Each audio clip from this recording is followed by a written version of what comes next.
welcome to the Huntsman World Senior Games Active Life. My name is Kyle Case, and I'll be your host on this amazing journey as we attempt to help you get the most out of your life. Joining me in the studio today is my co-pilot, Jeff Harding. Jeff, how are you today? I'm fine, Kyle. How are you? I am fantastic. How are you?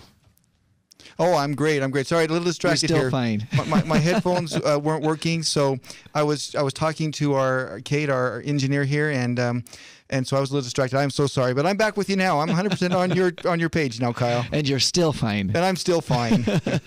Every time I ask you, you're still fine. I'm always fine. Well, I'm still. Not very often, but I am fine. My hands are always moving. All right. Well, that's good. So, Jeff, this show is called The Active Life. Yes, it is. You know that, right? We talk about a wide variety of things on the show, from exercise to diet to inspirational stories of how people have overcome difficulties in their lives and done difficult things. We actually cover a lot. Quite a bit. But we're always focusing on how we can potentially help make people's lives better. At least that's our goal. We hope so. It's a pretty good gig that we have. Right. Well, today I want to talk about something that every single person can do. Everyone. We're talking about breathing? Almost. It's almost as easy as breathing. No matter what your fitness level, elite athlete, couch potato, everyone can do this and get health benefits from it. Every single person. I can't wait. What is it? No guesses? Any guess what it might be? Well, I already guessed breathing. It's not breathing. Is it walking? It's not even walking. Isometric exercises. Smiling. See? Got me. Everyone and can I'm doing it. it. I'm doing it right now. You're doing it right now, right? Everyone can do it, right? Yes, they can. Every single person can smile. And although I did have a few school teachers that I wasn't sure had that ability. If they were capable or not. I'll bet you when they got home, they probably had a big ear-to-ear smile. So yes, smiling has a lot of actual health benefits, and some seem readily apparent, but others are not quite so, but yet are still long-lasting benefits of smiling. So Kanye West and Kim Kardashian should listen up, because they have both publicly said that they will not smile. They don't smile because they don't want the wrinkles. And because Kanye says it's not cool. It's not. But it is cool. It is very cool. It is cool. He's wrong. So listen to this, okay? Our facial expressions do more than communicate our current mood. They have the ability to influence our mood as well. That's very true. So, I mean, I think when we think of smiling, oftentimes we think about it tells people that we're happy. But the actual act of smiling can actually make us happy. And it can influence other people in their moods. Absolutely. So they say emotions may originate in the brain, but the muscles in the face either reinforce or transform those feelings. Recent studies have revealed that through the enhancement of positive emotions with facial expressions, a person's mood begins to align more strongly with the emotion his or her face is communicating. So in other words, as you smile, your actual emotions change to reflect what your face is saying that you're doing. You know, my mom often tells my dad, if you're happy, tell your face. Because he has kind of a stoic look on his face all the time. If you're happy, tell your face. And I once had a teacher that told me, if you're happy and you know it, clap your hands. Isn't that amazing? Shared experiences. Absolutely. So smiling can actually influence your mood. And here's the cool thing about it. Fake smiles also work. Fake it till you make it. That's right. Fake it till you make it. If you don't think that's true, listen to this. This was a study that was written about in the Psychology Science Journal. They studied 170 participants, and they gave these participants chopsticks.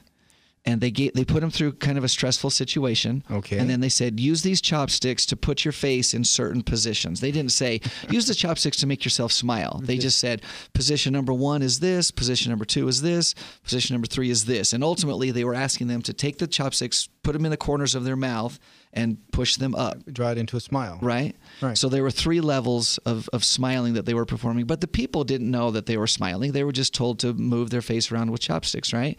Well, the experience revealed that subjects, that's interesting, right? It's amazing, yeah. The subjects who smiled the biggest with the chopsticks experienced a substantial reduction in heart rate and quicker stress recovery compared to those whose expressions remained neutral. That's unbelievable. Really, I mean, isn't that interesting? It's amazing. When you say fake it till you make it, I mean, it is true. These people didn't know that they were smiling. They weren't trying to smile. And yet the act of moving their facial muscles around. The body knew what was going on. Exactly. The muscles knew what that meant. Isn't that cool? That's very cool. I think that's interesting. Here's another thing that I found very interesting. A happy facial expression helps rid the body of stress. We know that. We just barely talked about that. Smiling can release tension on a cellular level as well. So they've actually studied, according to a biochemist, her name is Sandra Barrett. She says that cells can distinguish between safety and danger. They can find and repair problems and create an overall sense of balance within the body. And when we smile, we reduce the rigidness of our cells. And this physical relaxation can help combat the risk of stress-induced cell mutations. Now listen to this. That can lead to the development or persistence of various cancers. Yeah, see, cancer is a mutation of the cells. That's right. See, at first I thought you were going to say that he had a very powerful microscope and you could see the smile on the cell's face. Now, maybe that was the case. I don't know, but I doubt it. Probably not. But really, I mean, smiling really has long-term and substantial health benefits, so it's worth it. It is. It sounds great. And perhaps the best thing about smiling is that it's free, right? No charge. You don't have to pay a personal trainer. You have to pay your dentist to keep your teeth looking, so you want to smile. But no, you could still smile with ugly teeth. You may not want to. But again, back to the fake it till you make it. Yeah, that's right. Right? That's right. So smiling is freely available to everybody. That's right. So we should smile. I'm smiling right now. I'm following your advice. I'm smiling right now. So that's awesome. So all part of the active life. That's right. Which is what the show is about. And our guest today is in the studio joining us, and we're excited to have him. Aaron Metler is also all about the active life. Aaron, how are you today? I'm smiling right now. Actually, we can see that. Yeah. That's great. That's great. Well, thanks for being with us. We appreciate you taking time out of your busy schedule to come and join us. And thanks for having me, guys. You bet. You bet. So Aaron works for the City of St. George in the Department of Leisure Services, and his role at the Department of Leisure Services is to help in the running of the various races around our community. Is that correct? That's correct, yep. Okay, so let's talk about that for just a minute. How long have you been running races as an organizer? I know you've been running for a while, and we're going to get into your actual running, but as an organizer. It's been 7 years now, which is kind of crazy. 7 years here in St. George? In St. George, yep. Okay, well, awesome.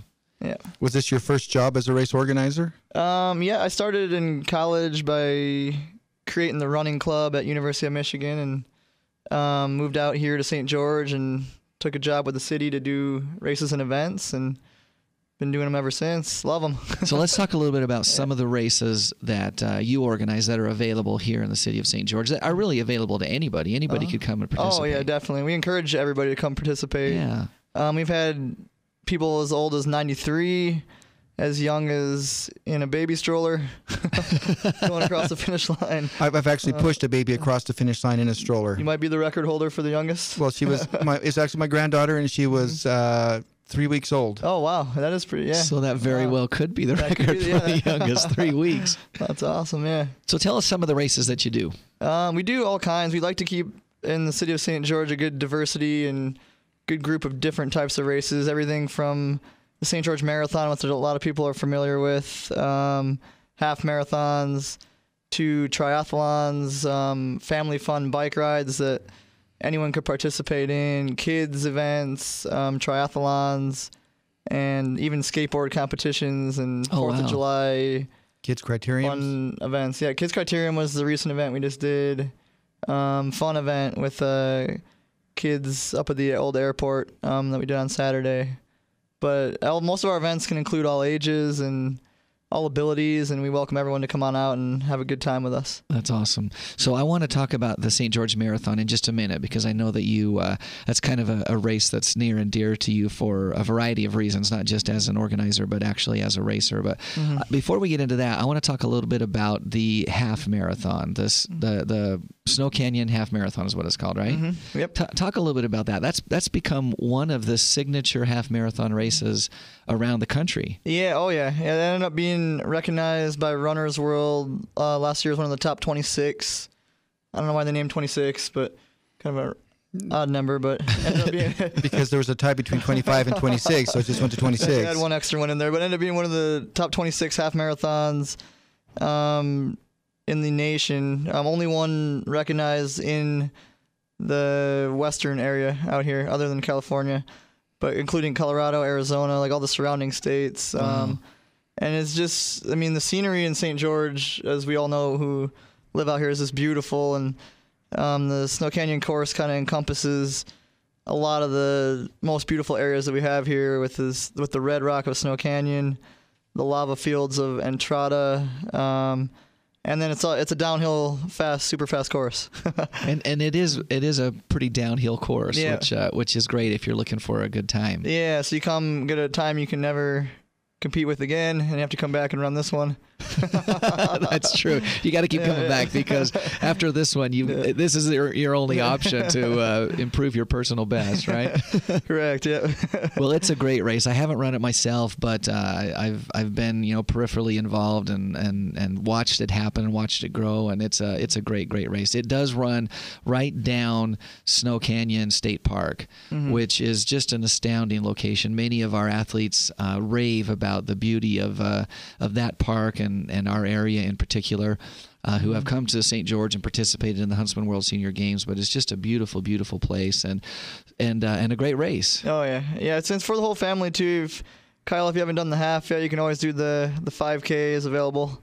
Now I might be able to get a 5K. I might be able to pull one of those out. I have never ran a half marathon. Okay. Or a marathon either. So the distances are to this point at least, they're still a little intimidating to me. But I can do a 5K. I know I've done that before. Yeah, that's definitely the way to start too. We've had runners in the half marathon, and some people are like, is this too competitive? Can we compete in this race? And we have walkers that have done the whole half marathon. Really? One guy in particular had a knee surgery the week before and came out there and trudged through 6.5 hours of Wow. 6.5 hours. That is dedication. That is dedication. Yeah. oh yeah, for just sure. to be able to finish it, and the accomplishment was awesome, and it really is all abilities. Like, it seems like a competitive, intimidating event, but it's really just the camaraderie and the fun, and everyone gets a finisher medal at the end of it, first place or last place. Awesome. That's So what all are the about. dates of the Snow Canyon Half Marathon? It's always the first week in November. Okay. So it does follow the Senior Games, about a month after the Senior Games half marathon. But it's November 7th this year. Okay. And it's always that first weekend in November. Awesome. So the Huntsman World Senior Games this year run October 5th through the 17th. And we'd love to invite any of our athletes to come back and experience this pretty incredible half marathon. It's a great one. Mm-hmm. So let's shift gears just a little bit and talk about the St. George Marathon. That marathon has been held in St. George for 36 years. Is that right? It's 10 years longer than the Huntsman World Oh, Senior Games. so we're coming up on a big anniversary then. Yeah, so it's 38, I think, was last year. I Yeah, think so this coming year will be 39, and then it's 39, 40. Yep, almost the Wow. 40th So anniversary. it's what, 5-10 years older than you, Aaron? Probably more than that. It's getting up there. How old are you, Aaron? I turned 30. Just turned Okay, 30. so it's 10 years Yeah. older than you are. Well, that's awesome. So let's talk about it. It's also a premier race, well known in the racing world. Mm-hmm. What's so special about the St. George Marathon? It brings that same scenery, exclusivity. It's been a capped race for a lot of years now, and that cap makes it one of the races people want to do because it's hard to get into. Right. But it's hard to get into because of how well organized the staff does putting it together, and how beautiful the landscapes are, and also how downhill and fast it is. Yeah, another great downhill course. What is the Yeah. change in elevation from the start to the finish line? It's about 2,200 feet difference. So that's pretty significant. Yeah, it's a pretty good drop, and all of it's actually in the second half of the race too. Okay. So the first half ends up being almost an even elevation drop, and then the second half ends up losing about 2,000 feet. So when you're the most tired and you're able to go downhill, That it helps. definitely helps a lot. That helps. So once again, a great place to set a personal best. Oh yeah, and definitely a great place to plan a vacation around too. Is what a lot of people will come out, run the marathon if they're not beat up enough from doing that, they'll head out to Zion for a little bit or Sure. check out the town. But yeah, for personal best, it's great when you're in a marathon and you get to those final miles and you don't have very much left. It helps to be going with gravity. Yeah. Gravity is definitely your friend in that case. Yeah. Awesome. So the race has been around for 38. This year will be 39 years, and you've been involved in helping to organize it for the past 7 years. Correct. Yep. Excellent. So what kind of things have you seen in your 7-year career that have changed about the marathon, the St. George Marathon? The key thing is being part of the organizing committee for it. Kent Perkins is our director, and the key thing with a great marathon that we see being on the staff is he never is satisfied with how it went. For being a 38-year marathon, he might have been there for almost all 38. Yeah. So you've kind of seen them all. Almost. He always is looking to take everything we've done, even though if it's been good, bad, and look at it again and go over the details, small details of everything, and restructure and always make changes to improve, regardless of how well the event went. Now, I understand that recently, at least in the last several years, you've been able to integrate some new technologies. So as people are crossing certain locations along the course, a text message or an email is automatically generated to family and friends, so you can kind of follow along. Oh, yeah. That's definitely another thing. They keep up on the technology with the other events. They have like a St. George Marathon app that you can download and track your runners on there. Oh, right. So you were talking about, and they have a couple timing mats on the course where runners will pass by and spectators can look at the app and see where their runner's at all times, or most times on the course. 4 or 5 spots, I think, on the course that you can track where you're at. Yeah, you can track as many runners as you want on that app, and then you can also listen into the radio broadcast of it and kind of hear a little bit of what's happening. Yeah. Awesome. That's great. Well, if you're just joining us, you're listening to the Huntsman World Senior Games Active Life, and we're visiting with Aaron Metler, who is a race director for the city of St. George. But in addition to that, Aaron is also a great runner. So we want to talk just a little bit about that. You aren't old enough to compete in the Huntsman World Senior Games, so you're not going to give away any of your secrets that will be detrimental to you. I'm getting closer every day. You're getting closer every day. But just open up. Just open up. Let's talk a little bit about your running. You mentioned earlier in the show that you started a running club in college. Talk just a little bit about that. How did that happen? Yeah, it's just my love for running really is, and exercise and outdoors is really the main reason I like to create opportunities for others to do the same thing. Right. I mean, I've loved running through high school, through middle school, even in college. There was no opportunities for runners other than the varsity team.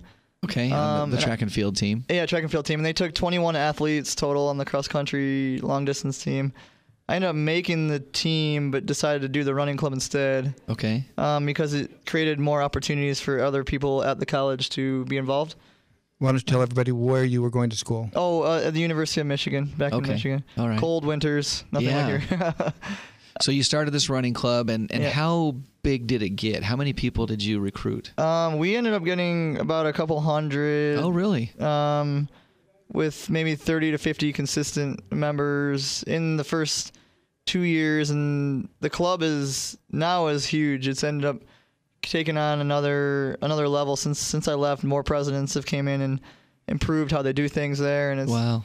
It's almost to 1,000 people, really, members of the Michigan Running Club, and they travel all over the nation and compete against other running clubs, and it ends up being a really good way for college students to find something that keeps them active, and a fun club and opportunity to be involved. Wow, and that's awesome. Congratulations on starting something that's really made a difference. Quite the accomplishment, yeah. Oh, it's cool. Just to leave that there and have it grow. And I mean, it's not.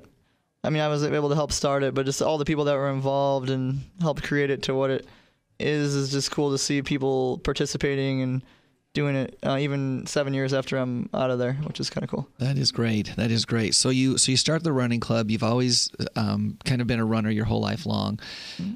Let's talk about the St. George Marathon from a runner standpoint. So you've been an administrator. You helped organize it, but a few years ago you decided, I'm going to run this thing.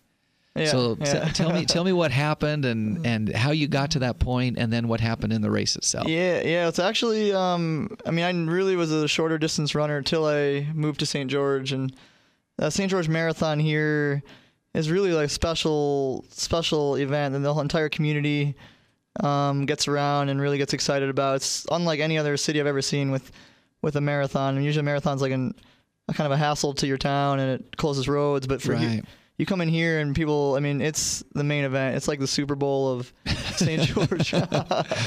Super Bowl of St. George running. Of running. But even events in general, though. I mean, it's like it's just a great event. Just one of the big events that people come into town and know the town by is through the marathon. Absolutely. And so it was as a runner, I did a half marathon in 2007, and after I did that, I was like, I'll never run anything longer than a 10K again. It wasn't your favorite experience. No, huh? I didn't have a very good experience. I went out too fast, didn't train enough for it. Okay. And moved here, and then decided that if I was going to run one, this would be the one I wanted to run. Right. And then I ended up running another half marathon just to see how it felt, and I trained better for it, and it felt a lot better. Okay. So training does help a little bit. Yeah, it does. It does. We've noticed that.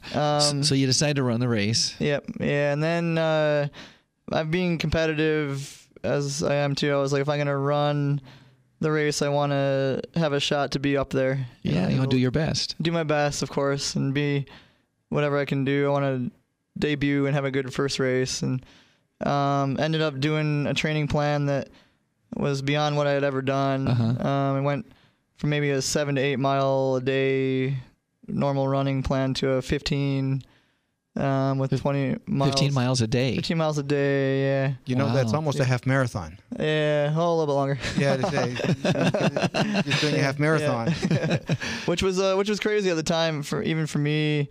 But I knew that's what the other athletes were doing, and I was like, if I'm gonna have a shot in this race to do what I want to do and compete, I have to do the work just like everybody else. Yeah.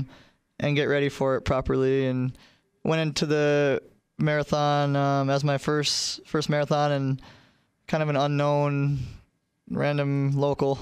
Right. With everyone has a dream to maybe win it. And those, I mean, the local elite guys are always like, oh, we have a chance. And I knew I had a little bit of a chance, and ended up, I mean, couldn't have envisioned it going any better that day. The first race, I ended up winning the race and taking the lead too early, which took the lead at Vail Hill, which for a first-time marathoner is not a very good idea. Kind of what some people might call a rookie mistake. Yeah. Take the lead early. I was feeling really good, which you usually do early on, and I ended up really kind of paying for it later in the race, but ended up still being able to hold on and finish and win the event. So Jeff, Aaron's being like really modest, but I want to emphasize that Aaron ran his first St. George Marathon, and he actually won the race. He won it. He kind of stumbled through that, but he won the St. George Marathon his very first time. And then just cutting ahead a few years, you ran it again this year, didn't you, or last year? Yeah. And how did you do that this time? It took a long year to get back. I did win this year again, finally, after 4 years of training, injuries, and to go back and do it again was really cool. So he's 2 for 2. And he's being humble about it. He's 2 for 2. Now, there's just quickly aside, because we're running short of time, but there's one other thing I have to share about Aaron. Did you know that he likes to wear costumes at races? I didn't know that about Aaron. Just go out to the turkey trot. He will be wearing a turkey costume, leading the charge. Trotting. Yeah, in his turkey costume. He doesn't trot when he's wearing. He's actually running, but he goes. He likes to wear costumes out there. Yeah, you will find me in a wide range of interesting outfits at any of our events. Well, that's great. That is great. Well, congratulations on 2 amazing races. I mean, that just to come out on top is pretty impressive. Do you know statistically are there multi-time winners out there? How many? Who has won the most? I was the 5th multi-winner. Okay. Of 2. Has anybody won it 3 times? Nobody's won it 3 times. All right, so there you go. Until Aaron does it next year. There's your challenge. That's great. That's great. I mean, again, congratulations. That's just fantastic. So, what advice do you have for people, young or old? I mean, our show kind of focuses on the 50 and over crowd, but young or old, what advice do you have for people as they're trying to decide how to live an active life and, incorporate whatever that means into their daily life? Yeah. Well, definitely finding something you love is first. I mean, something that's healthy that you love. It doesn't have to be running. Going outside and walking in the weather that we have and the beautiful outdoors and doing some types of activities. Just every day consistency, really doing something consistently for 20, 30 minutes even every day is my main advice. I mean, if you find something you love, that keeps you healthy. You can't beat that combination. But doing stuff outside and being active is a great lifestyle, and it really leads to a lot of other good things. Now, Aaron, I know you've had to fight through some injuries. Mm-hmm. Let's take the next step. What advice would you give to folks who are struggling with injuries? And that's another thing too, and that's finding a way to cross train or do other stuff. I had broken my toe this year in the summer. Before the Ouch. marathon. Yeah. I'm kind of clumsy and tripped over a root when I was running and broke one of my big toe and but I couldn't run, which was disappointing, but I was able to cross train. I went to the pool, I went to the gym, I did different stuff, and that was able to keep me going. So. Okay, well, that's awesome. Well, thank you very much. For information on the St. George Marathon, you can visit the City of St. George website. For information on the Huntsman World Senior Games, you can also visit our website at seniorgames.net. Thank you very much, Aaron, for being with us. And until next Thursday, stay active. Thank you. I'm going to smile a lot more now.